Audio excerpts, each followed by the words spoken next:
Comenzamos entonces el encuentro de hoy, nuevamente acompañados, como les comentaba, del licenciado Ariel Ponce, quien ya fue presentado formalmente en el encuentro anterior. Así que sin más preámbulos, le cedo la palabra a Ariel, todo tuyo.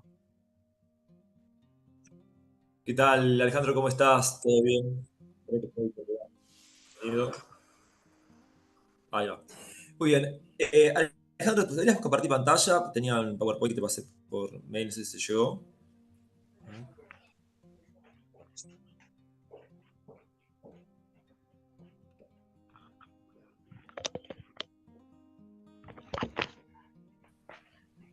El PPT. Ahí lo tendrías que estar viendo, Ariel. No sé si, creo que estás con un pequeño delay. ¿Lo podés ver? Sí, sí, recién se entrecortaba. Sí, si te llegó el PowerPoint que envié, si no lo envío de nuevo. Lo acabo de compartir en pantalla hace un ratito. ¿No te aparece? Ah, mira, yo no lo estoy viendo, pero es en mi computadora que está como Ok, todavía.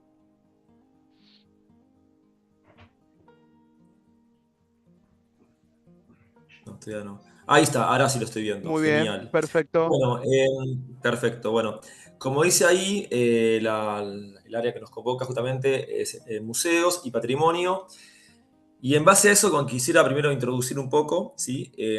La clase pasada lo que se buscó hacer desde este espacio fue abordar el patrimonio cultural, material y mueble, ¿sí? Hablamos más que nada de estructuras patrimoniales, estructuras que son arqueológicas en muchos casos y otras que ya son arquitectura histórica, pero que en ambos casos, ya sea arquitectura histórica o estructuras arqueológicas, tienen, debido a trabajos previos desde el Ministerio de Cultura del Perú, eh, y justamente con relevamientos, informes y postulaciones, bueno, aprobaciones por parte de UNESCO, y en cada caso finalmente han sido declaradas patrimonio mundial, ¿no? Patrimonio de la humanidad en categoría cultural.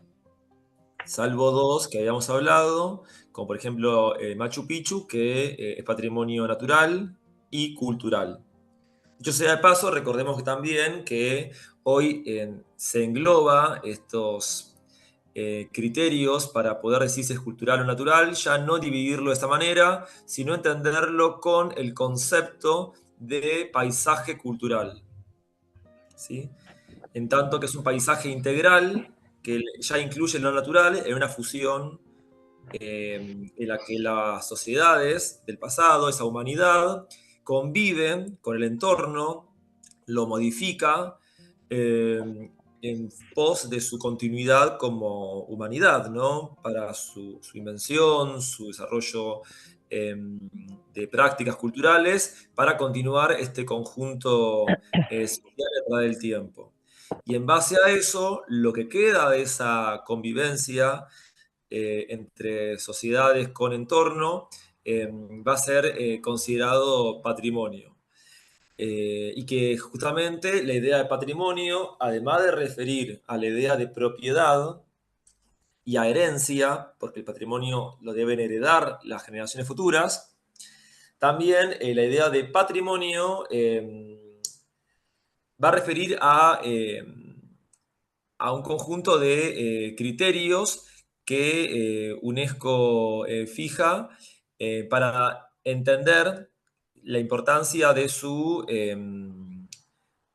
puesta en valor, ¿sí? Y eso implica preservación, por un lado, es decir, evitar el daño futuro para que llegue, para que se pueda legar esta herencia, y a su vez, en el caso de que esté en peligro o que ya haya tenido afecciones, hacer el trabajo de conservación-restauración, es decir, el restauro. El restauro implica volver a darle vida a lo que ya estaba, digamos, yaciendo. Entonces se interviene y en este caso se hacen un conjunto de acciones con informes previos en la acción de puesta en valor. La palabra valor, ya que hablamos de puesta en valor, recuerden que es muy importante cuando se habla de patrimonio, ya que justamente es la razón de ser de su puesta, de su conservación. Si no, ¿para qué se gasta tanto dinero, ¿sí? Y equipos profesionales, técnicos, y implica informes, si no es valorado por nadie? Y el tema del valor como concepto refiere a aspectos múltiples, ¿no? Habíamos dicho que puede ser valor científico, valor histórico, valor sociocultural, valor estético, y por lo tanto merece su continuidad, ¿sí? Y gastar, invertir en lo que implica una activación patrimonial. Es una intervención patrimonial que implica la activación de parte de los integrantes que se sienten identificados en los agentes o las comunidades portadoras, que son las que van a también ser guardianas de la preservación del patrimonio y que van a demandar ser escuchadas y que su visión sobre lo que perciben del patrimonio se exprese, se visibilice. Y de parte de los estados, en el caso de lo que es ya declarado como UNESCO, finalmente y aprobado, ser los guardianes en que den un marco legal y a su vez una batería de políticas públicas que vayan en sintonía con la continuidad de este patrimonio, ¿sí? Así que bueno, lo que hace UNESCO en definitiva es dar herramientas, asesoramiento, permitir y abrir un abanico importante en visibilizar los valores que encierran y el conocimiento de estos bienes culturales, que permite oportunidades como por ejemplo el turismo cultural, que genera una fuente de financiamiento, o de investigaciones diversas que también pueden ser solventadas con financiamiento privado, pero también UNESCO gana partida presupuestaria, que si bien por ahí no es abundante, pero que contribuye. Y también siempre esto va de la mano en la medida que los Estados miembros que hayan tenido esta postulación se comprometan a cumplir ciertos criterios, estándares de cómo llevar a cabo las políticas públicas referidas a la puesta en valor de estas estructuras patrimoniales, ¿sí?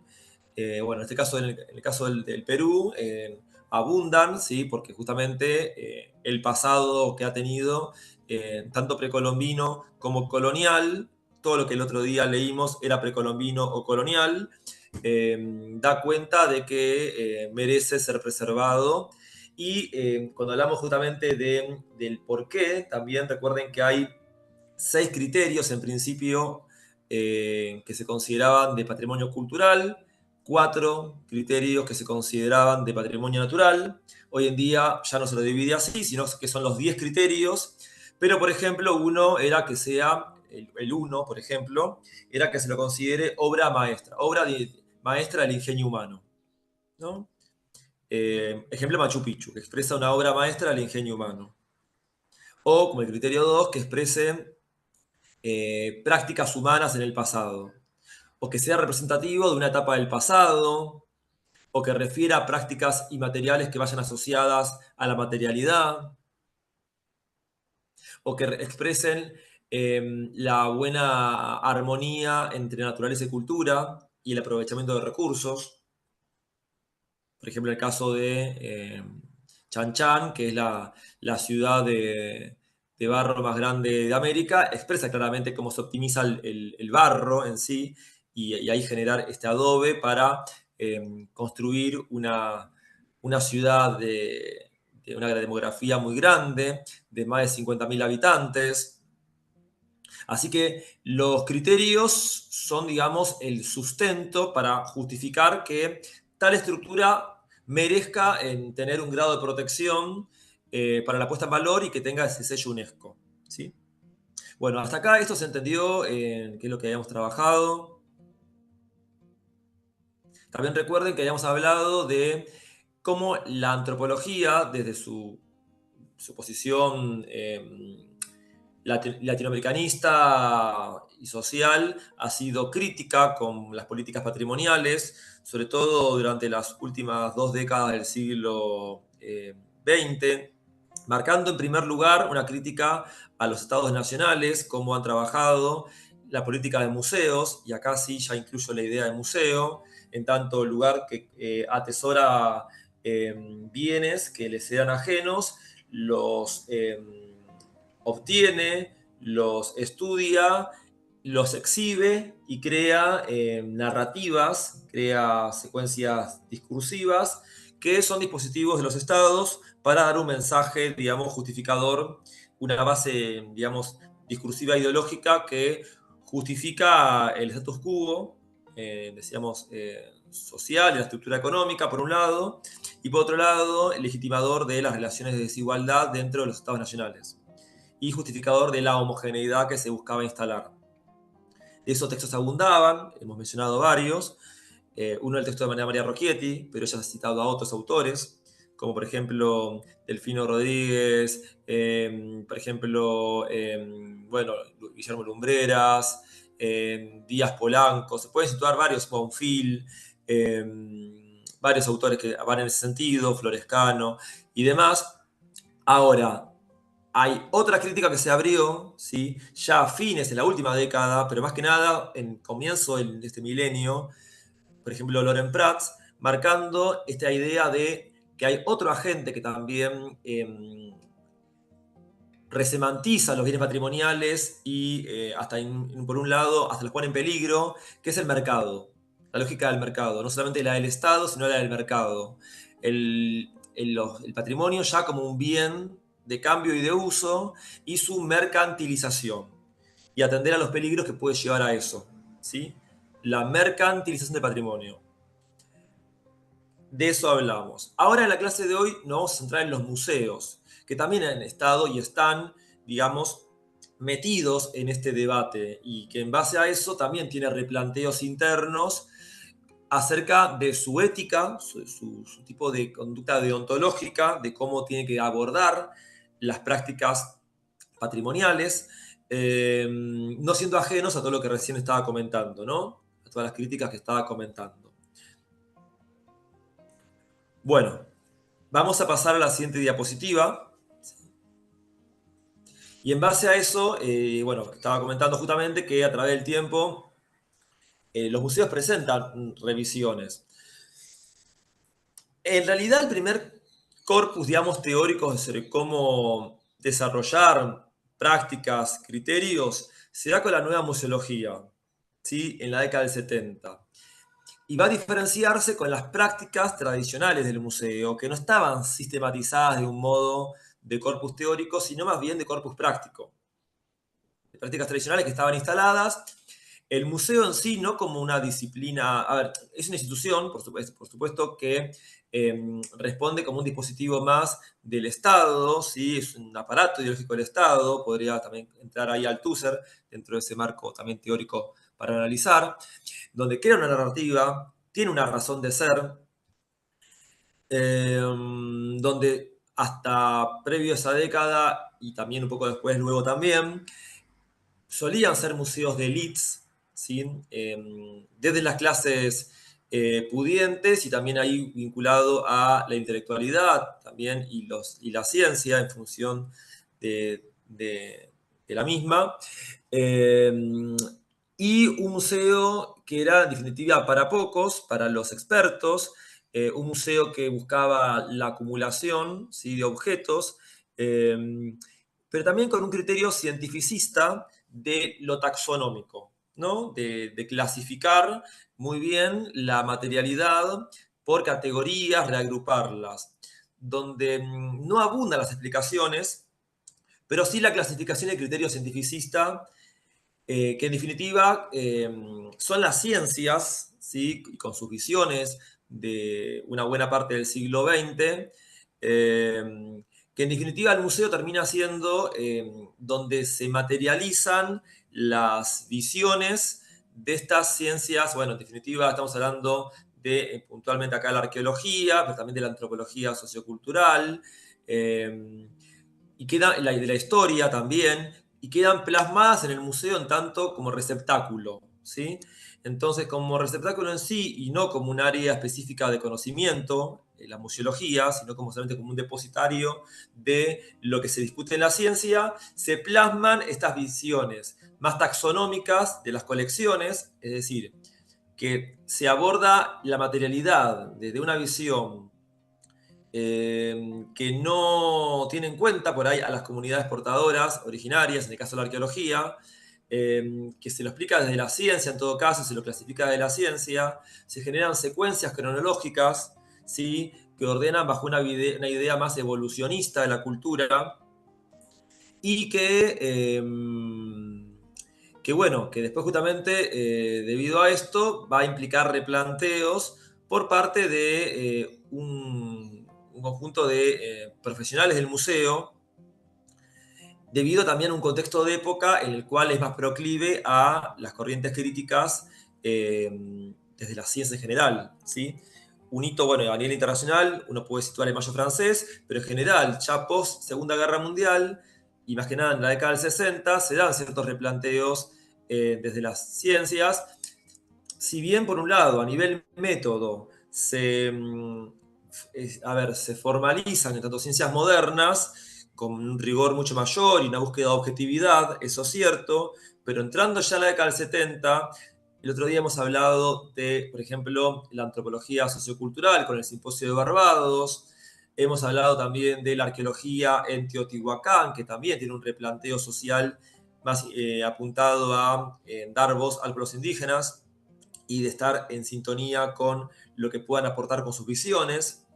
Y la museología como campo de debate y de estudio en centrarse en una revisión de las prácticas y en plantearse espacios para fundarse un corpus teórico, ¿sí? Y este corpus teórico va a ser fundante un evento que va a ser la Mesa Redonda de Chile, Santiago de Chile. Esto en 1971 y va a haber profesionales de museo que van a plantear una visión que busca diferenciarse con las prácticas tradicionales existentes hasta ese momento en los museos, llamándolo así a todo lo que venía anteriormente museología tradicional. ¿Sí? ¿Y qué se plantea entonces? Una museología distinta, llamada en ese entonces nueva museología. La nueva museología se propone en primer lugar una visión democrática de la cultura, es decir, ampliar esta idea de no que sea para expertos, sino digamos a públicos amplios, llegar a esta idea del acceso a la cultura, por más que sea desde la ciencia, pero acceso a la cultura, ¿sí? Ampliarlo. Eso es algo muy importante, por un lado, en el alcance, pero implica todavía una limitación. Por otro lado, también habla de, bueno, también en base a esto, la idea del museo abierto. También una idea pluridisciplinar, es decir, que múltiples disciplinas trabajen en conjunto en un museo. Más adelante se aborda de un plano inter, ya no interdisciplinario, buscando puentes entre disciplinas, para buscar trabajos más complejos. ¿Sí? Otro aspecto importante, aparte de la democracia cultural, es entender, bueno, acá tenemos uno de los exponentes, es Henry Rivière, ¿sí? Y Barin Boran, también son otros, quienes plantean la idea que engloba bajo el concepto de ecomuseo, ¿sí? Y acá es este pasaje de entender a, al museo en sí, no solamente como, digamos, como un edificio, sino el museo como un territorio, ¿sí? Que es algo más amplio que el mero edificio. El mero edificio ya sea un edificio creado para ser museo o ya sea un edificio histórico que le fue legado y que tenga sentido, pero en ambos casos entenderlo como territorio. No entender una colección fría solamente de objetos que te fueron legados, sino entenderlo como patrimonio, es decir, que encierra valores, ¿sí? Y que debe ser heredado. Y además de esto, no solamente entender la idea de público visitante, sino verlo en términos comunitarios, ver que hay una comunidad.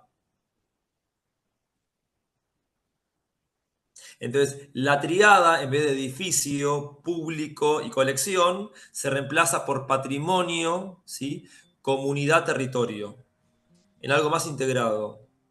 Esto como algo aspiracional, pocas prácticas lo logran implementar en ese entonces, ¿sí? Durante esas 2 décadas. Y durante la década del 80 se han empezado a plantear, y más que nada en el 90, una corriente que, si bien reconoce la importancia de una democracia cultural, por ejemplo, y de cambiar la terminología de aspectos que estaban ya en la semántica del museo, plantea una museología crítica también, ¿sí? Superadora a eso. Quiero decir también algo muy importante, que estas corrientes van a ir de la mano con definiciones de museo que el ICOM va a plantear y que marca como un corpus de horizonte en cómo gestionar un museo, con una perspectiva distinta. La museología crítica considera, si bien importante los aportes de la nueva museología, considera que se queda limitado y hasta incluso ingenuo en creer que con una mera democracia cultural eso implique dar participación real a los públicos. Entonces considera justamente que este público, en tanto comunidad, debe ser activa en el patrimonio. En primer lugar, hay que ser crítico de las prácticas tradicionales y entender que el museo siempre, al tener patrimonio, y el patrimonio al implicar propiedad y valores, siempre va a ser un lugar de conflicto. La museología crítica asume que el museo es un lugar de disputas de sentidos. ¿Quién explica esos bienes? ¿Quién tiene el poder de explicar esos bienes? Y en ese sentido también asume que los estados, ¿sí?, tienen una posición privilegiada en esas disputas de sentido, de propiedad y hasta incluso de financiamiento de su conservación. Porque tiene las herramientas y de la posición privilegiada de poder ante las comunidades que estén reclamando ser escuchadas y ser visibilizadas sus visiones. Las comunidades portadoras de conocimiento y que les han sido succionados sus bienes originalmente para que pasen a estar en vitrinas de museos. Y por eso justamente al marcar su posición y pedir incluso restitución de bienes, que es la devolución de los bienes, en base a estas situaciones que han ocurrido, se asume la museología crítica que los museos son campo de conflicto, pero que a su vez las posiciones dentro de ese campo de conflicto no son en relaciones de horizontalidad, ¿sí?, sino que son asimétricas.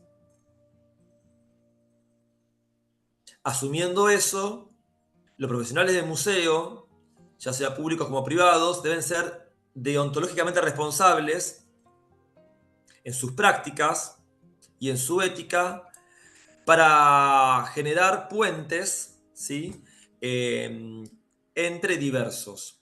Entonces, la museología crítica plantea un horizonte, en principio, multicultural y más adelante, con una revisión crítica posterior, intercultural, entre culturas.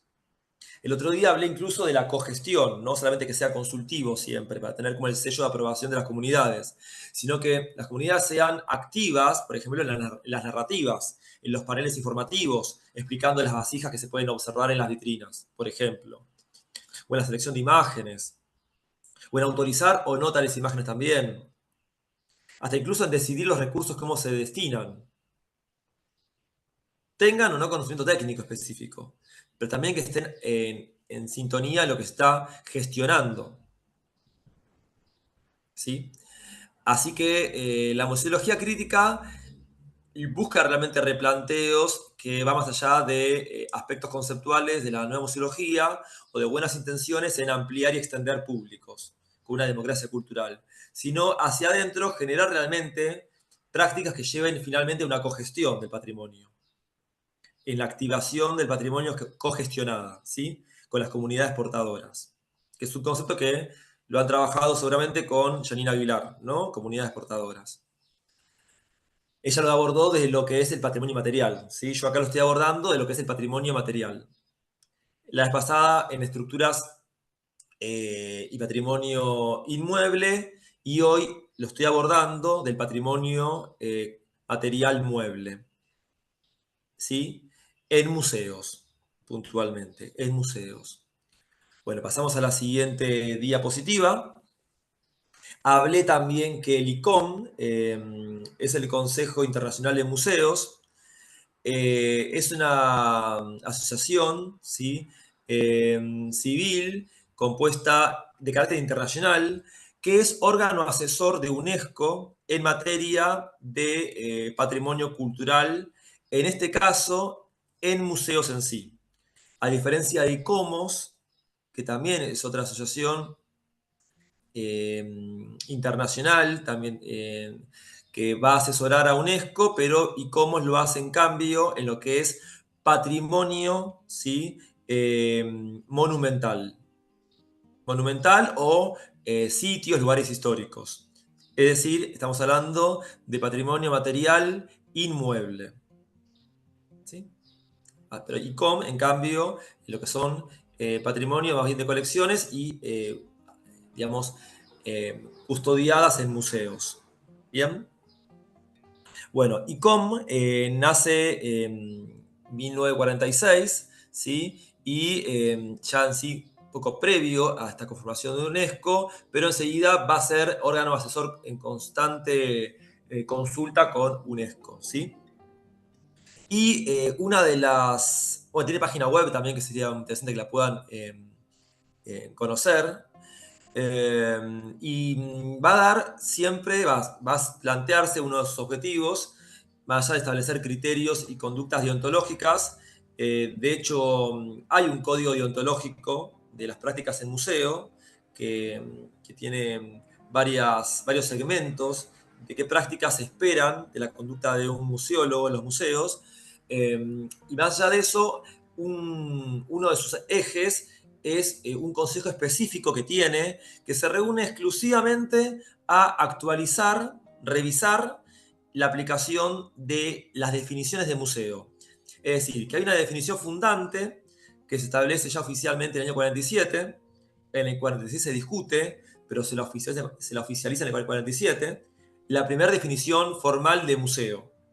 ¿Sí? Por más que la idea de museo nos remite a las musas, todo lo que hacemos en la Edad Antigua, y el primer museo lo encontramos en Alejandría con Ptolomeo, pero en tanto ya con una definición en sí, la tenemos ahí como se ve en la siguiente diapo, en el año 47, donde dice lo siguiente. Ahora, como hablé demasiado, me gustaría ceder la palabra a otra persona, quien quisiera leer.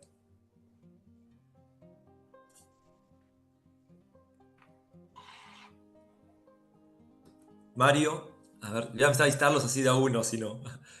Me tomo la atribución docente.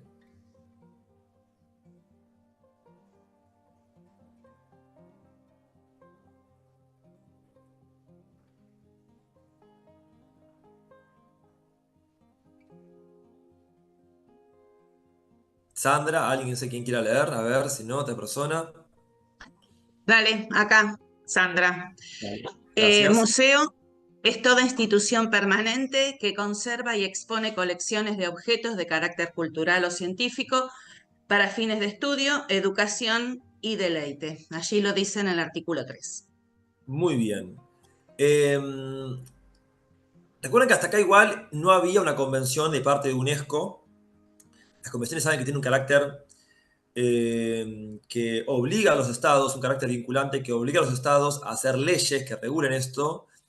De todas maneras, en Argentina yo podría situar, por ejemplo, tranquilamente ya la creación de la Comisión Nacional de Monumentos y Lugares Históricos, ¿sí? En el año 41, si mal no recuerdo. Y ya tenemos declaratorias de bienes patrimoniales en edilicios, como por ejemplo el Cabildo de Buenos Aires, la Casa Histórica de Tucumán, entre otros. Perú también ya tiene declaratorias y tiene museos hace rato oficializados. De hecho, ya tiene museos desde el siglo XIX establecidos. Vamos a ver que el primero se da en 1821, si mal no recuerdo, o 22. Pero dar un corpus conceptual que precise y delimite qué es un museo es un horizonte a los trabajadores de las mismas instituciones, porque te pone en incumbencia cuál es tu función, no se diluye tu rol. Esto en primer lugar para marcar la importancia de que haya una definición siempre, porque las definiciones te marcan desde ahí un marco, ¿sí? Esta definición es muy distinta a la actual, por ejemplo, ¿sí? Y si uno empieza a comparar las definiciones de museo, se le agregan aspectos y se le quitan otros. Un aspecto que vamos a ver que en el tiempo continúa es el estudio, pero más que nada la educación. La educación estuvo siempre, incluso aunque sea un museo tradicional, como se lo criticaba la nueva museología, siempre estuvo presente, digamos, ya sea para generar un discurso, un dispositivo del Estado, en homogeneizar, pero la educación estaba, digamos, como una de las finalidades de los museos. Por ahí con un carácter mucho más cientificista y una educación más para expertos, pero estaba presente. Después, otro aspecto importante es que acá estamos hablando de colecciones, ¿sí? Como concepto. El museo conserva y expone colecciones. Es como un reservorio donde se guardan y se muestran, ¿sí? Son objetos, desde la ciencia y de la cultura. Y el deleite como el disfrute, ¿no? También. Pero como dice ahí, el estudio. Es decir, que siempre hablando de que el museo es el receptáculo de la ciencia. Al menos que sea museo de arte. ¿Sí? Pasamos a la siguiente. Vamos a ver que también estas definiciones, incluso algunas, se van reafirmando en otras convenciones que existen dentro de ICOM. Pero yo diría el salto a esta definición que es muy importante, ya habiendo sido sancionado por otro lado en el año 72, para dar contexto y cruzarlo, con la primera convención UNESCO, que es la Convención del Patrimonio Natural y Cultural, ¿sí? Que es convención UNESCO que obliga a los estados a generar modificaciones en sus leyes y a su vez desglosa una batería de conceptos muy interesantes. En ese sentido, vemos modificaciones respecto a la definición anterior. Acá se agrega sin fines lucrativos, ¿sí? Esto es importante, no busca un interés en sí lucrativo del museo, y la idea de al servicio de la sociedad. Esto se puede relacionar también con una idea de la democracia cultural, ¿sí? El acceso a la cultura que hablamos antes con la nueva museología. Ya en la década del 70 estamos hablando. Porque de hecho se buscan también, son debates amplios que se dan en ICOM, ¿sí? Para generar definiciones. Y se ratifica aún más en el año 89, en la Asamblea General. Así que mucho más en boga la nueva museología, ¿sí? Y por otro lado, ya no hablamos de colecciones en sí, fríamente, sino de testimonios materiales del hombre y de su medio. La colección es vista como algo ya frío, materialidad fría, que se la conserva y se la muestra, se la clasifica. Acá ya la apreciamos como testimonio material de la actividad humana y del entorno. Entonces, el museo nos habla de nosotros mismos. ¿Quiénes somos? Es otro enfoque. Para ver continuidades, seguimos observando, por ejemplo, la educación como una continuidad, el estudio, o sea, la investigación, que implica un museo. En los museos trabajan desde la ciencia, según de qué área sea, pero bueno, por supuesto, museos de ciencias naturales, hay gente de la botánica, paleontología, zoología, ¿sí? Antropología biológica, e incluso en los museos de ciencias naturales han tenido durante el siglo XX y fines del siglo XIX un enfoque en integrar también lo cultural originario, en tanto estudio también de lo natural. Estudiar a los naturales, aunque suene chocante, los originarios son incluidos en los estudios de los naturales, de lo natural. Y mostrar en definitiva como una fase evolutiva de lo natural a lo autóctono cultural, como que es previo a lo civilizado, ¿no? Al mundo occidentalizado. Por eso en el Museo de la Plata uno puede observar, por ejemplo, salas dedicadas a los horizontes culturales del mundo andino, por ejemplo, a través del arqueológico. O sala de arqueología del NOA o sala de etnografía. No hay sala dedicada al mundo occidentalizado, porque somos ciencias naturales, pero sí a lo originario. Si me salgo de Argentina y me voy a Nueva York, puedo pensar en el Museo de Ciencias Naturales, mejor me corrijo, el Museo de Historia Natural de Nueva York, ¿no? Lo mismo. Si bien vos tenés salas de paleontología y te venden los dinosaurios en los flyers enormes, como que estás en Jurassic Park de repente, después vas a encontrar salas, porque es enorme como te lo venden incluso, y todo un merchandising fantástico. Después entras y son, en definitiva, lo mismo que es el Museo de la Plata, básicamente, no hay mucha diferencia. Un par más de dinosaurios, pero es en definitiva una colección fría, ¿no? Que está bien, es un museo, tampoco es un Disneylandia. Pero después vas a ver salas dedicadas a... y bien engrosadas de materialidad y de...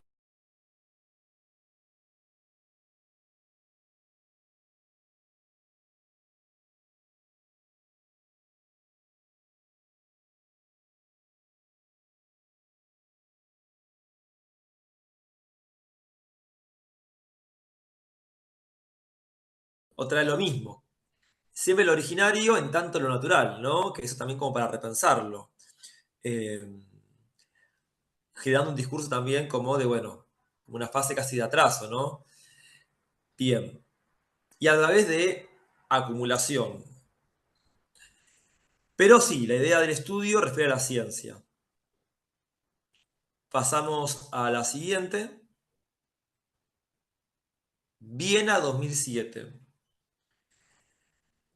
Acá es importante situar como diferencia, investiga en vez de estudia como concepto, que la investigación implica un nivel de complejidad mucho mayor que el estudio en sí, como concepto, pero a la vez habla de patrimonio ya.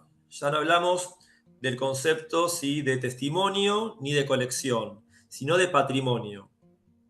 En tanto lo que implica, como dijimos antes, la idea de valoración, el patrimonio implica grado de valoración, el patrimonio implica grupos identificados en torno al mismo y, por supuesto, un campo de disputa. Material e inmaterial. Ojo con esto, porque ya en el año 2003, ustedes lo vieron muy bien con Janina Aguilar, estuvo la convención ¿sí? de todo lo que implica la salvaguarda del patrimonio material. Que hablamos entonces de lo intangible. Las prácticas, saberes, tradiciones, que ya va a ser reconocido a partir del 2003 como patrimonio. Ejemplo acá el chamamé, el tango o el filete porteño, en el caso nuestro, ¿no? El Perú tiene también patrimonio material que busca salvaguardar. ¿Sí? Danzas como la danza de las tijeras, la marinera, lo gastronómico, ¿sí? Por dar algunos ejemplos. Bueno, a ver, prácticas textiles, la práctica de generar caballo totora en la costa norte peruana, es una práctica inmaterial patrimonial que al día de hoy se sigue haciendo, que tiene raíces históricas, precolombinas, el generar con la totora con la planta, estas balsitas ¿sí? que se dan en las orillas del mar. Así que se incluye el concepto de inmaterial. ¿Inmaterial dentro de un museo? Sí. Inmaterial dentro de un museo también. El museo no solamente tiene lo material, porque todo lo que es materialmente implicó saberes y prácticas inmateriales también. Entonces siempre se busca darle contextualidad con lo que implica esos saberes y prácticas y identificar también los cambios en las continuidades de la materialidad en el presente. ¿Qué prácticas son similares actualmente? ¿O cómo se ha resignificado en el presente esas prácticas? Y ahí se suman los famosos audios, muchas veces testimonios que enriquecen las prácticas, o videos y audios que enriquecen y dan contexto a esos cerámicos que ves en el museo. Eso ayuda mucho a reforzar. E incluso, se me ocurre, por ejemplo, pensar ahora, como un ejemplo interesante, el Museo Arqueológico que está en Tilcara, ¿sí? En la Quebrada Humahuaca, donde tiene una sala que depende de la Universidad de Buenos Aires, Facultad de Filosofía y Letras, tiene una sala taller donde gente del lugar que se identifican con la práctica artesanal alfarera realizan justamente su arte. Y digo arte, no artesanía. Es un arte, lo que implica como complejidad. Entonces uno mismo como visitante puede entrar también a esa sala. No está viendo la práctica en sí inmaterial, porque implica los conocimientos y saberes en un museo. ¿Sí? En un museo. Así que para dar otro ejemplo de cómo el patrimonio material puede estar presente. También puede estar presente con actividades culturales que se realizan tanto en la educación patrimonial como talleres, supongamos de danzas que sean de motivos autóctonos o que refieran con el patrimonio, prácticas artísticas plásticas, talleres diversos, como dije antes, de cerámica, o no talleres en sí, sino lugares de encuentro entre ceramistas o artistas de diversas ramas. También, al ser en el museo, es un lugar de encuentro, ¿sí?, que identifica un conjunto de personas con las mismas prácticas y saberes. Así que el museo, como lugar que también está abierto e identificado con estas prácticas y saberes. No solamente en atesorar colecciones frías, ¿sí?, sino cultura viva. Cultura viva que atrae y engloba a una identificación, ¿sí? ¿Venimos bien? ¿Se entiende? Y acá de la humanidad, ¿no? Como dijimos antes. Continuidades, seguimos viendo que hablamos institución, al servicio, ya dijimos, con una democracia cultural, bien de los 70, sin fines lucrativos, también ya lo incorporamos desde antes, y siempre continuando la idea de la educación. La educación sigue estando presente de inicio a fin en todas las definiciones de museo. ¿Sí? La educación. Y también, bueno, vamos a ver la idea de ambiente. ¿Sí?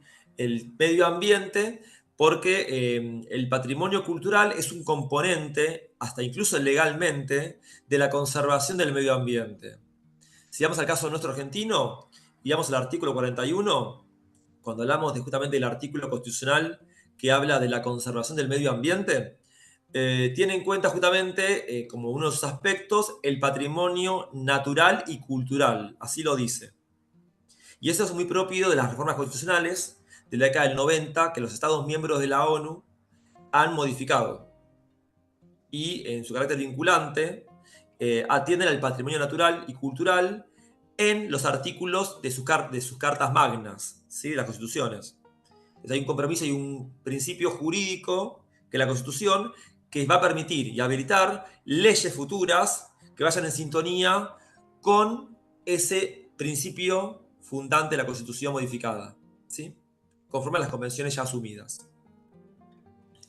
La siguiente. Bueno, y finalmente la definición del año 2022, post pandemia y con discusiones previas. De todas maneras, quiero decir que las discusiones arrancan en el año 2019, antes de la pandemia. Pero por supuesto que también la pandemia implica muchas reflexiones sobre cómo se percibe el museo, cuál es su alcance, sus limitaciones. Y acá se incorpora un concepto muy importante para entender que es interpreta, además de coleccionar, conservar, exhibir,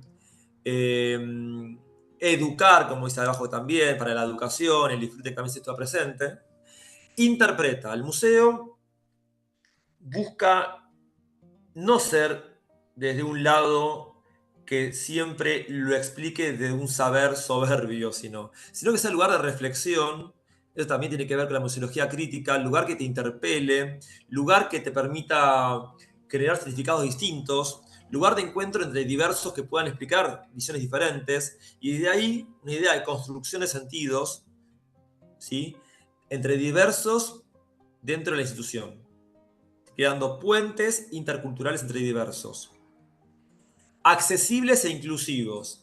La interpretación también refiere a lo cognitivo, ¿sí?, y a lo físico. Porque hablamos de accesibilidad física, eso implica, por supuesto, que uno pueda circular por el museo y comprender, más allá de limitaciones, por ejemplo, psicomotrices, pero también cognitivas para que podamos hablar en diversos registros. Yo puedo comunicar un recorrido de museo con un mensaje fácil, llano, entendible a toda la comunidad, con tópicos universales: el amor, la naturaleza, la técnica, ¿sí? El ecosistema, la guerra, ya dije antes, bueno, lo técnico. Pero después le puedo dar niveles de profundidad mayor para quien quiera saber más. Y lo puedo comunicar hoy en día en QRs, en enlaces, en folletería adicional, en cartelerías que puedes agarrar como paneles. Y entonces vos incluís a diversos, a quienes conocen poco o no tienen por ahí las herramientas para poder comprender todavía aún más, porque les es ajeno esos bienes o porque no conocen desde el vamos conocimientos previos que implique poder comprender, pero tampoco dejás excluido quien quiera con un nivel de complejidad mayor o identificación mayor, conocer más todavía o poder sentirse interpelado de un grado mayor todavía. Entonces vos generás niveles distintos, capas de aproximación a lo que se está ofreciendo el museo, ¿sí? Y acá hablamos justamente de la interpretación. Y también, como están viendo acá, diversidad como concepto, sostenibilidad a futuro y la participación de las comunidades. Ya no es un museo que uno observa de modo receptivo como público, sino que hablamos de una participación activa de las comunidades en lo que se plantea en ese museo. ¿Sí? Así que bueno, también se habla de la idea de experiencias. El museo es un lugar de experiencias, de vivencias, de sensaciones que uno se lleva y de reflexión e intercambios de conocimientos. No es la visita guiada donde el guía te da el conocimiento erudito, sino que se generan tópicos de intercambio entre visitantes, ¿sí? Donde justamente el visitante sea protagonista de la recorrida, que pueda aportar con saberes en la recorrida guiada, por ejemplo. Y no solamente ser un receptor de lo que te va diciendo un guía, en nombre de la ciencia, ¿no? Y son saberes mucho más ricos que se generan en esos intercambios. Muy bien. Yo voy a, por tema de tiempo, ir saltando un poquito más aspectos generales, porque me estoy extendiendo un poquito de tiempo, me estoy dando cuenta. Ale, vos decime cuál es mi límite de tiempo, así ya tengo en cuenta para hacer el cierre. Bueno, si pudiéramos cerrar, perdón, si pudiéramos cerrar 11:30 sería lo ideal. Un Perfecto, poquito más, un genial. poquito menos. Gracias, Perfecto, no, sí, sí. Y 30, gracias, de verdad, Ariel. salite. De nada. Bueno, esto para ver la definición última de ICOM, ¿sí? Además que hay un código de ontología, ¿no? De prácticas profesionales. Es una carrera, además, quiero aclarar la museología, ¿no? Que se puede estudiar en grado de tecnicatura, en grado de licenciatura. Hay maestrías de gestión de patrimonio y museos también. Desconozco si hay doctorados. Yo no conozco doctorados en museología. Pero sí que hay maestrías y también especializaciones. La Universidad de Buenos Aires incluso también ofrece una especialización en museos, ¿sí? Que sea etnográfico. La siguiente. Bueno, ahí solamente para que se pueda ilustrar, ya que hablamos del Perú, ¿sí? Una recorrida de algunos hitos fundantes en la historia de los museos en el Perú, donde abundan, ¿sí? Una gran cantidad de museos, ¿sí? Públicos como privados, y museos nacionales también son muchos y variados. Pero ahí se observan algunos hitos, como dije antes, en 1822 fue el primer museo creado por decreto supremo, a un año después de la independencia, que fue 1821, de la independencia del Perú, ¿sí? Gracias a Martín y Bolívar, los dos grandes, también a los peruanos, por supuesto, pero que más que nada San Martín y Bolívar desde afuera han contribuido mucho a que deje de ser un foco realista el Perú, y tenga su primer museo ahí nacional en 1822, ¿sí? Y luego ahí tenemos otros hitos importantes, el Museo Arqueológico Nacional Brumming, ¿sí? Donde se exhiben colecciones arqueológicas muy interesantes, y el Museo de Sitio, por ejemplo, en 1960, un museo de sitio eso es importante aclararlo, ¿qué es un museo de sitio? ¿No? Todo sitio arqueológico, todo sitio arqueológico no, muchos, la gran mayoría de los sitios arqueológicos tienen un museo de sitio. La idea del museo que aplica ahí sí es la del museo en tanto edificio, donde se hacen recorridas generadas con narrativas del pasado de ese lugar a través de sus colecciones. Y por supuesto que implica investigación, estudio, conservación, pero ya eso se hace en sí en tanto sitio arqueológico. El sitio arqueológico ya también implica eso. Gestión de colecciones, conservación, investigación, ¿sí? Trabajo interinstitucional, instituciones, y claramente educación. Pero se llama museo de sitio en tanto el lugar físico, ¿sí? De hecho está el cartel museo de sitio. Bienvenido al museo de sitio y entonces al edificio. Bueno, tenemos una visión mucho más amplia de lo que es museo. Y podemos entender que un museo puede ser también al aire libre, tranquilamente. No solamente es un contenedor físico, una caja de zapatos, el museo. Sino que en sí el museo también hoy lo entendemos como territorio en sí. Podemos entender el sitio entero y el edificio en sí también como museo hoy en día de una visión mucho más amplia. Pero bueno, acá para dar un hito de museo de sitio, Chan Chan, si van a tener la oportunidad de viajar a Perú, van a poder ver el museo de sitio de Chan Chan, por ejemplo, donde también se exhiben colecciones materiales, muebles, porque en definitiva pasa eso, ¿no? Se entiende el museo de sitio donde se exhibe la colección material mueble. Y en base a eso la narrativa explicativa de los pasados diversos y etapas de ese lugar. ¿Sí? Y después otros hitos importantes, que por ejemplo, bueno, se observa, bueno, justamente ahí marcamos el Museo Histórico Regional de Cusco, digamos, la capital del Incanato, el Cusco, un poco antes del 45. Un museo muy importante es el Museo Tumbas Reales de Zipán en el 2002. Estoy salteando así, para solamente mencionar, ¿no? Que ahí es un museo que se puede apreciar, bueno, gran parte de un financiamiento enorme, una espectaculización del patrimonio, que es una recorrida muy interesante también de cómo se juega con las luces y las sombras, destacando todo el oro que se exhibe ahí, del lado de los tesoros. Una especie de recreación al final del recorrido. Estoy haciendo un re spoiler, ¿no? Si llegan a ir. Pero que se puede observar, Alejandro Daniel sabe muy bien porque también fue, con unos maniquíes que reflejan al señor Zipán y todo su séquito y toda su ceremonia que están moviendo. Bueno, está planteado casi como un espectáculo ese museo.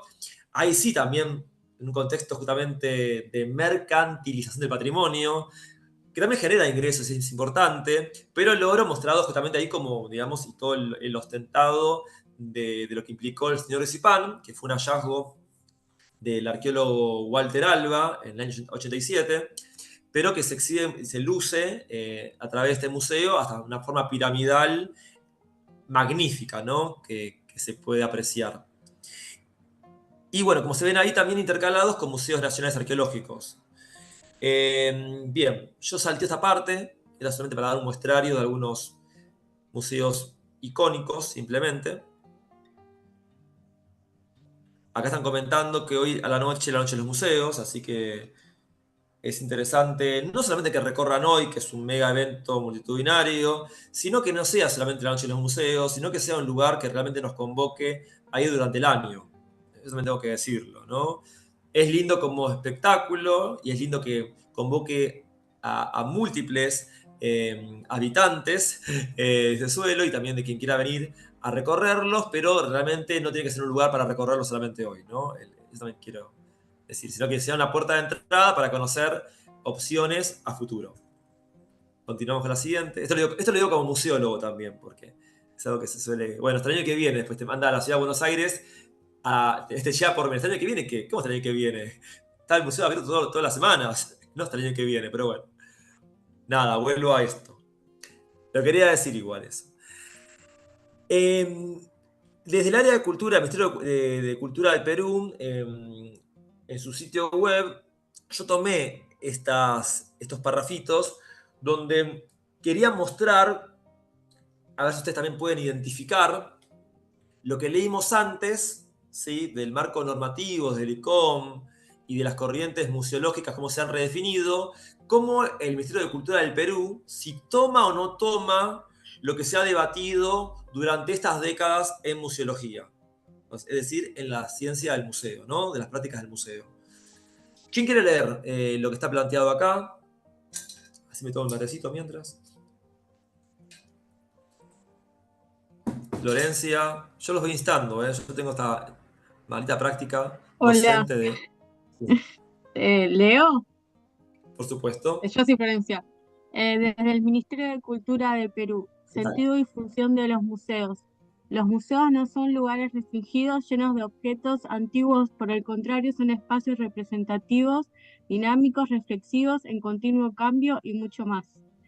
Diversidad de Muy bien. museos. Esto, perdón, muy diferente a esa primera definición de museo que hablaba de colección nada más, ¿sí? ¿Se acuerdan? Se exhibe y conserva colecciones. Vean ese concepto con lo que estamos leyendo ahora. ¿Ven la diferencia? No es un lugar de colecciones antiguas, sino que son dinámicos, reflexivos, en cambio constante y algo más, diversidad de museos.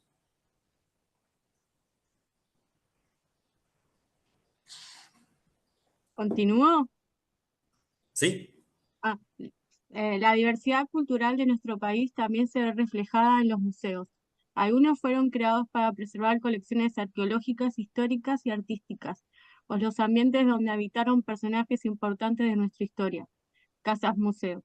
En otros casos, son el producto de los trabajos de puesta en valor de monumentos arqueológicos, e incluso los lugares de memoria, espacios de diálogo y reflexión en torno a los derechos humanos. Bien. ¿Qué se podría destacar acá como concepto que rompe un poco las visiones previas del museo y que va más acorde a la actualidad? Porque estamos hablando acá es oficial desde el Estado del Perú, ¿sí? Entonces, para entender en qué medida se amolda o no a los estándares dentro de la disciplina.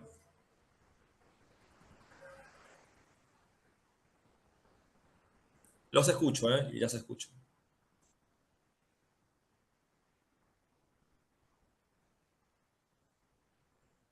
Con respecto a los conceptos, bueno, memoria es un concepto también que podríamos Sí, agregar. excelente. Como lugar de memoria, muy bien. La memoria que es lo opuesto al olvido siempre, ¿no? Este juego de palabras. Totalmente. ¿Y el porqué de la memoria? Producto de los trabajos de puesta en valor, me parece Bien, importante, ¿no? El producto de los trabajos. bien, bien. ¿Algo más? De los derechos humanos. También, claramente.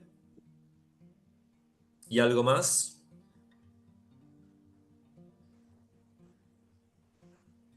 ¿El museo como un espacio de qué?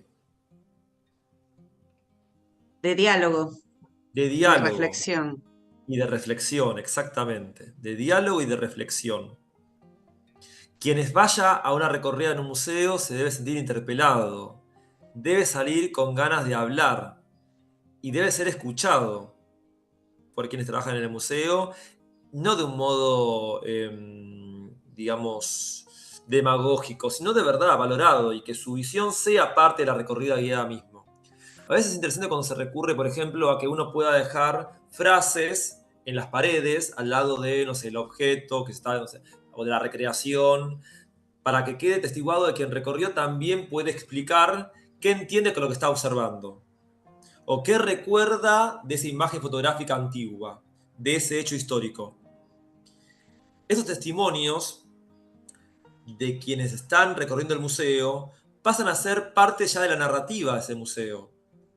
Y es una narrativa de diversos, que se identifican con lo mismo, o que les refiere a lo mismo. Y es parte de esa memoria que el museo está preservando, que le está dando lugar a que se exprese. Lo han visto, ¿no? A veces que uno puede dejar un mensaje en la pared, en los museos. Para eso se ve qué ocurre. Pasemos a la siguiente. Perdón, había levantado la mano, Ariel, ¿puedo comentar algo?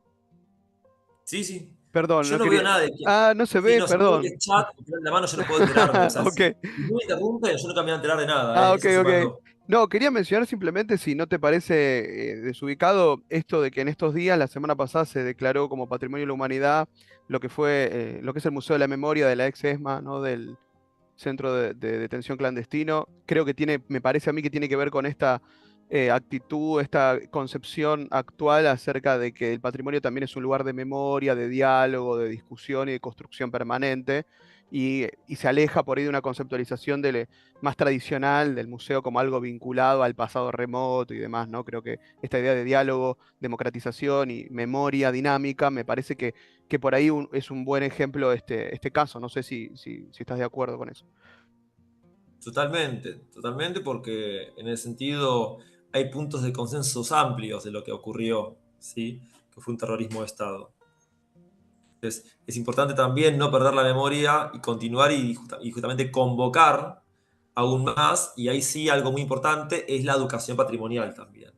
Y el trabajo de las escuelas que se pueda realizar, por ejemplo, para generar políticas de memoria, políticas públicas de memoria.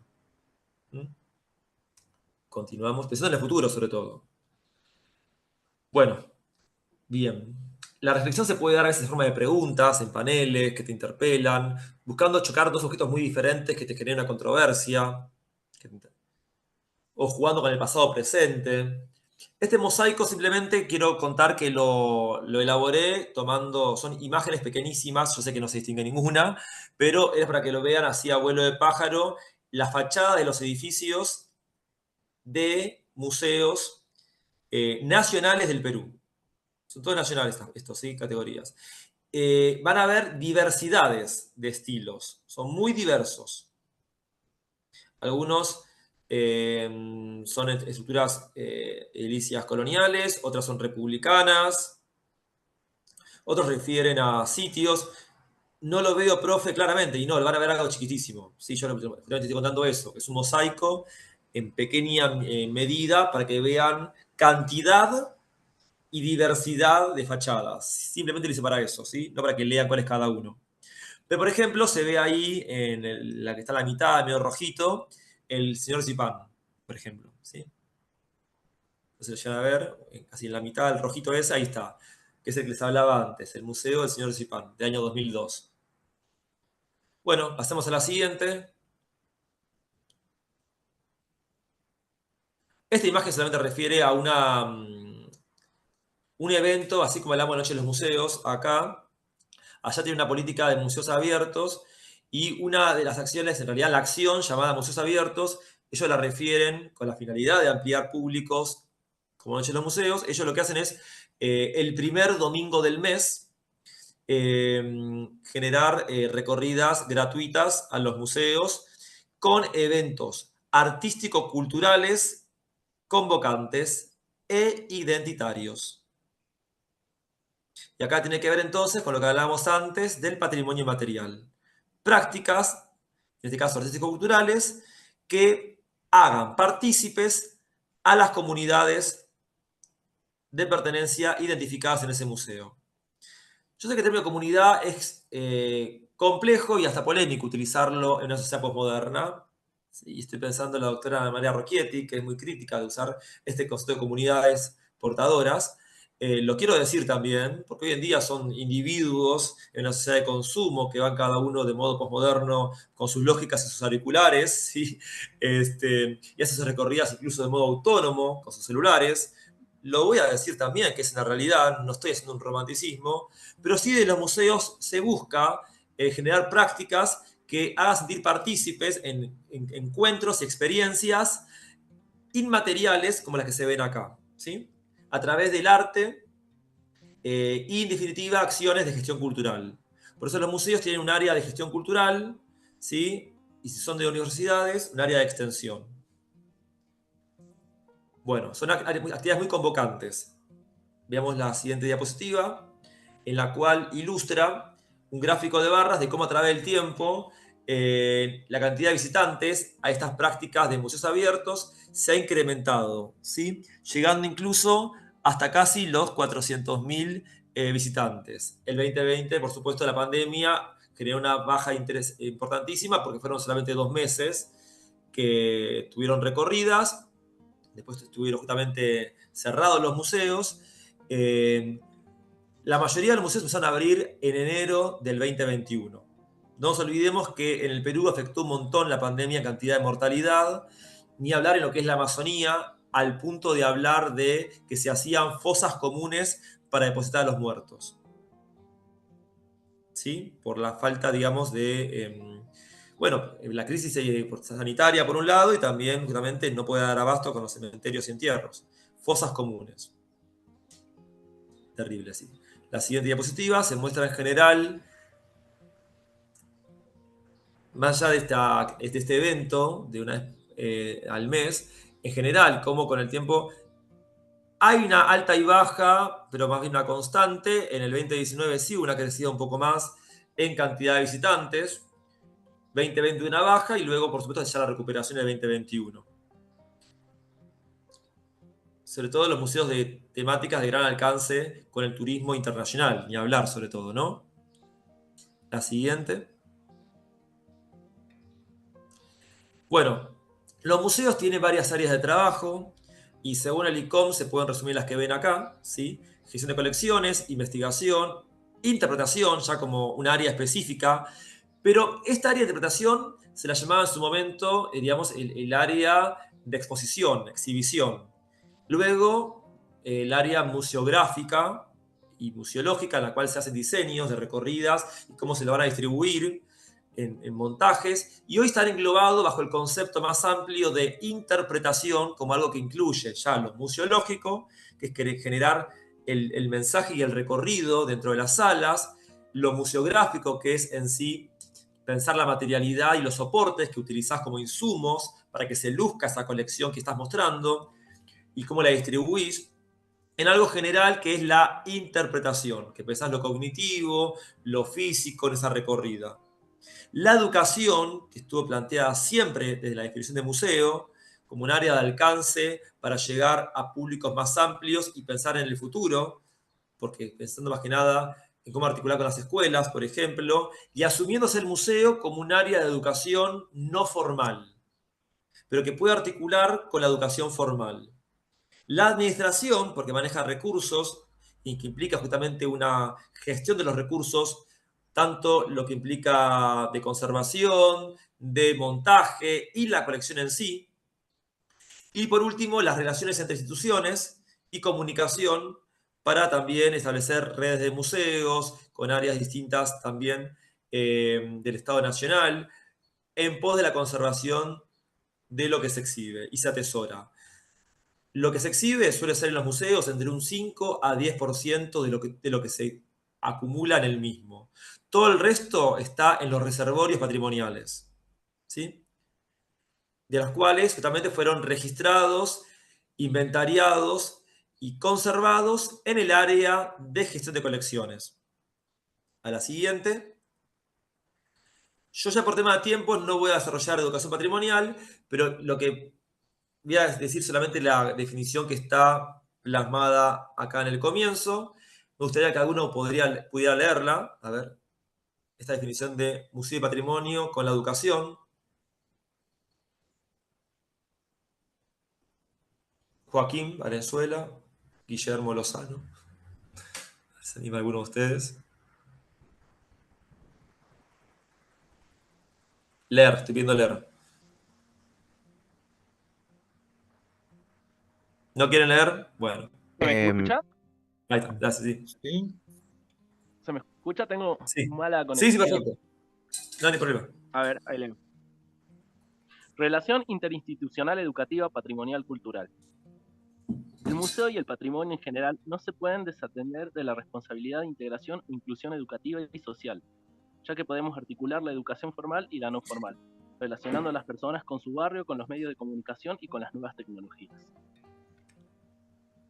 Bien. Y bueno, ahí está el todo lo que refiere a la educación patrimonial está vinculando cómo articular diversos niveles de educación. Por supuesto, las familias, la primera institución educativa que recibe uno, las escuelas, pero también los clubes de barrio, las actividades parroquiales de la Iglesia Católica, otros grupos religiosos, los Boy Scouts también generan educación. Hay diversas instancias de educación y que el museo debe articular para trabajar comunitariamente. ¿Quién aporta mucho en este campo? Bueno, más que nada de la museología española, ¿sí? Que tiene muchos debates y ha dado mucho corpus. Entonces, hasta se podría decir que estamos un poco colonizados por España en lo que refiere a educación patrimonial.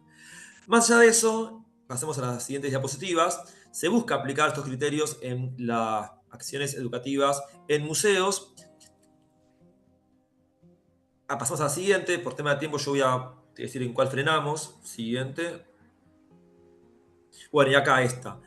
La educación patrimonial articula con todas las áreas de un museo, con el área de conservación y restauración, el área de museología, biblioteca y archivología, política y gestión cultural, etnografía, animación sociocultural. De la educación patrimonial busca tender puentes, entender cómo trabaja de cada área y lograr ser comunicado y educado y también hacer sentir partícipes en una educación no vertical, sino más dialogada, de lo que se está realizando en un museo, ¿sí? Lograr también que se conozca, que no sea un secreto de pocos el trabajo de estas áreas, ¿sí? Ir en sintonía en un todo articulado y no cada área del museo como un estanco separado.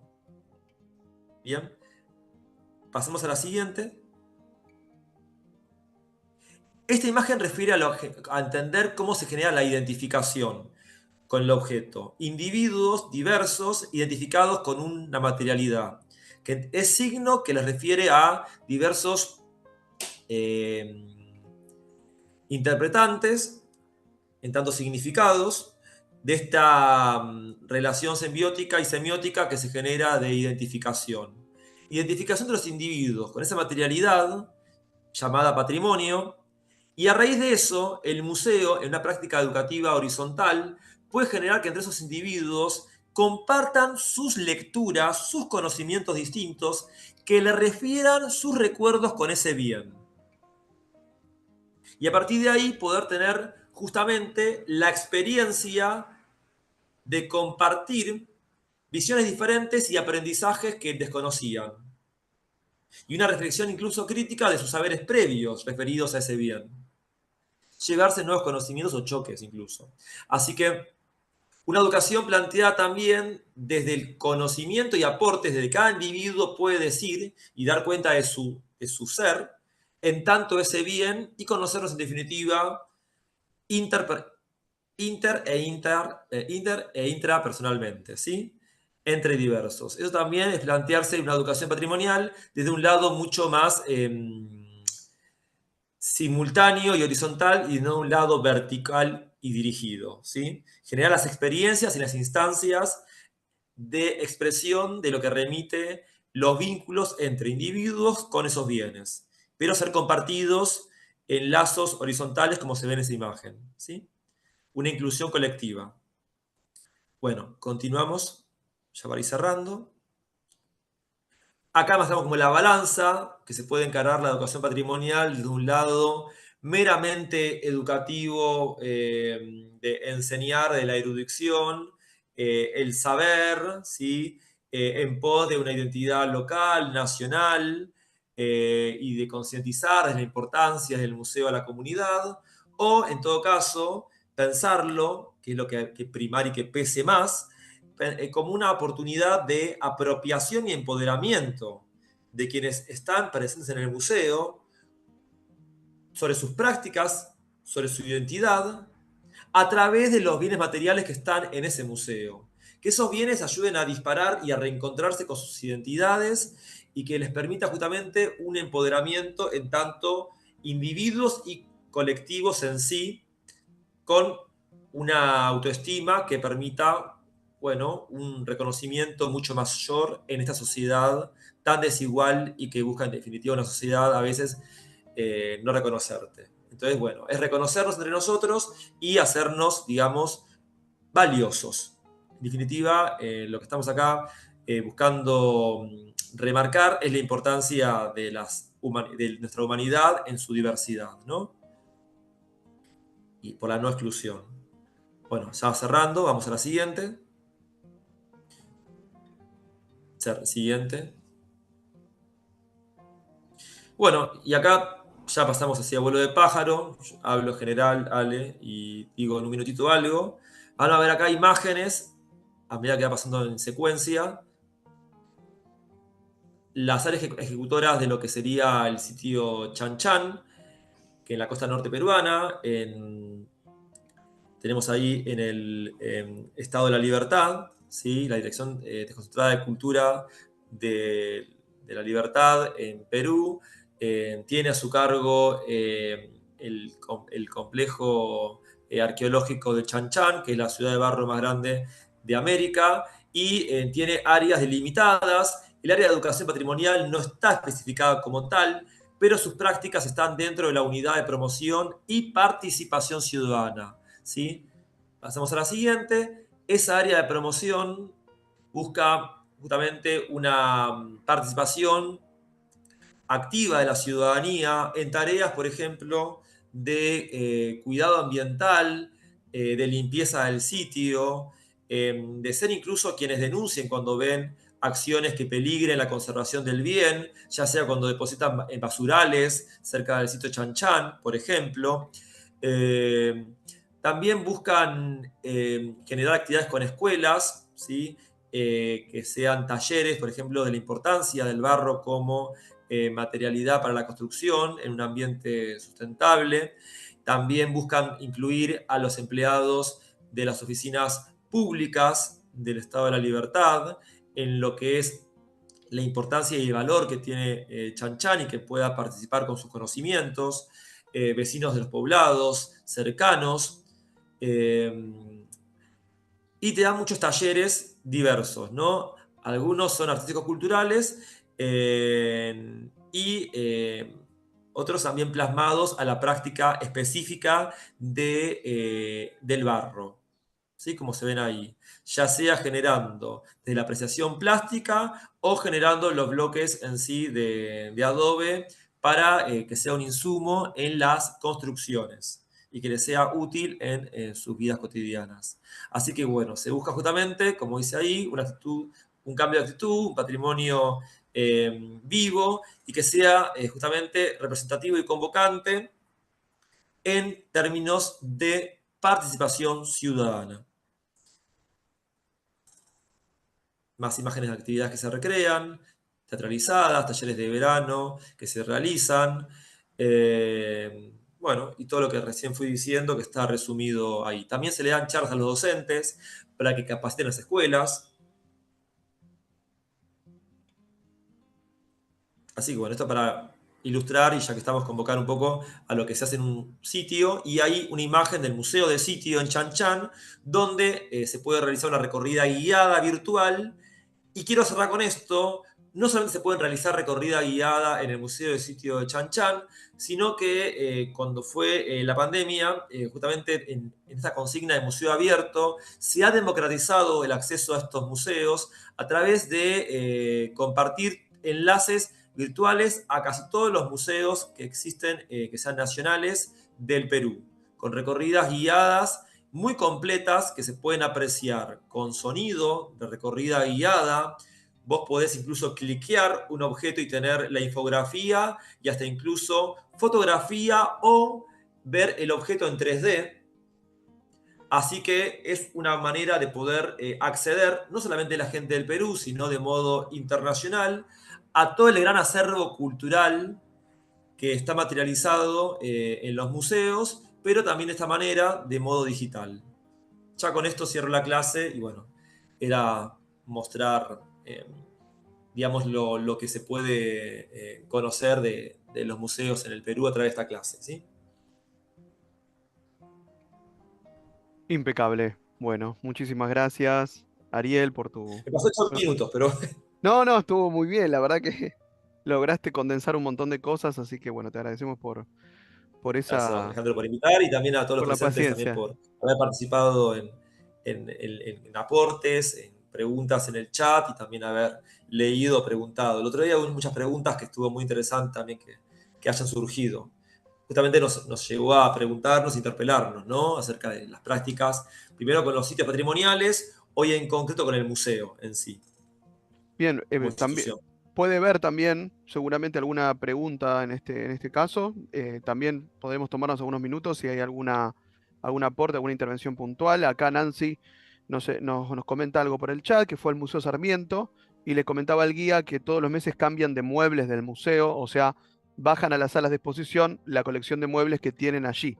Así la gente que visita puede ver todo el patrimonio que tienen.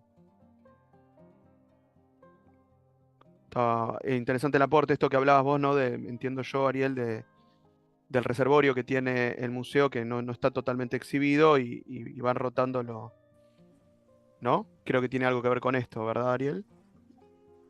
No sé si se te fue la conexión, creo un segundito. Ahí volviste. Está entrecortado, no sé. Justo, mira, se te cortó justo cuando terminaste la presentación. Me parece que los proveedores de internet te están vigilando, Ariel. Y dijeron, bueno, ya terminé. Logro escuchar a Ale. Ahí está. A ver, ahí volviste. A ver si. Está entrecortado, perdón. Ahí te estaba Sí, ahí diciendo volví. que justo se te cortó cuando terminó tu presentación, que te están espiando los proveedores de internet. Este, Ah, bien, bueno, pero llegué a terminar la presentación justo, ¿no? Llegué a justito, terminarla y se sí, sí. cortó. Y te estaba leyendo el comentario de Nancy Perfecto. sobre esto de que exhiben cuestiones que están en el reservorio del museo, que se van rotando lo que está en exhibición.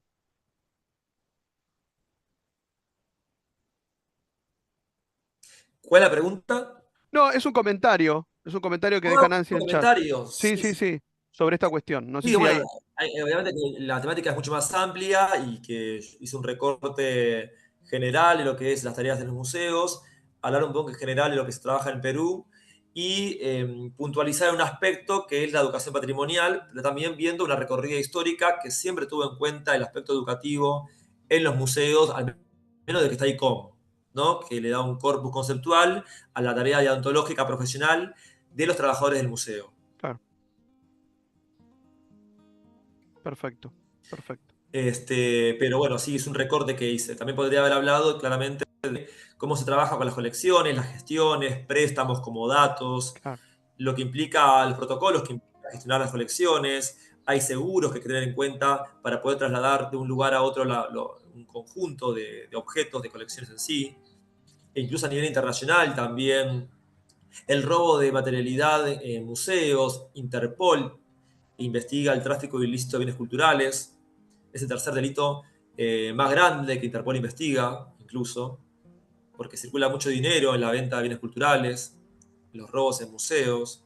O sea, se podría ampliar a muchos aspectos. Ni hablar claro, en el caso claro, del Perú, donde se exhiben objetos de oro valiosísimos, ¿no? claro.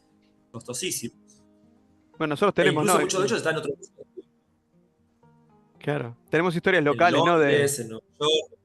El, el, Sí, el robo del sable corvo de San Martín, del Museo Histórico, me acuerdo, que fue claro, mucha muchos revuelta. ejemplos por doquier. No, no, el Por tema, si doquier. vamos a ampliarlo, se puede disparar por muchos lados. Uno hace un recorte para justamente centrarnos, pero bueno, si hay dudas puntuales que también deriven en esto, estamos medio cortos, pero por ahí una pregunta, si quieren preguntar, o dos, puedo responder. Perfecto, sí, cómo no. Y también, obviamente, este intercambio quedará abierto con Ariel. Seguramente nos enviará algún material para dejarle junto algunos enlaces que ya me estuvo Sí, sí, sí. comentando, para dejarle junto con la grabación del encuentro y allí también dejar cualquier pregunta que quieran transmitirle. Esto sigue abierto al intercambio como siempre. Pero bueno, la verdad que una vez más, la verdad que a mí me encantó tu presentación, Ariel, te agradezco un montón por tu claridad, por tomarte el tiempo y ajustarte a esta agenda tan complicada que te propusimos, pero la verdad que, bueno, como siempre, un lujo poder compartir con vos estos espacios. Muchas gracias, Alejandro, igualmente. Así que. Y también hemos compartido con Alejandro un viaje a Ah, Perú sí, como ayudantes de claro. seminario en el año 2011. Así 2010, que, con la doctora Rocchietti, por supuesto, ¿no? 2010, 2011, no me acuerdo, puede ser. Bueno, Sí, 2011, verano 2011, 2011, me puede parece, ser, puede verano ser. 2011. Bueno, ahí está. Verano 2011. Así que muy recomendable el viaje a Sí, Perú si lo pueden hacer. sí. Un viaje de eso. Y con esas palabras, Ariel, nuevamente con su claridad, nos invita a hacer una transición temática Y pasar, ya cerrando, para quienes estén escuchando la grabación, sobre todo ya cerrando la parte específica de la temática que desarrolló Ariel, pasaríamos ahora sí a tomar unos últimos minutos de este encuentro para hablar de lo que es el viaje de 2024.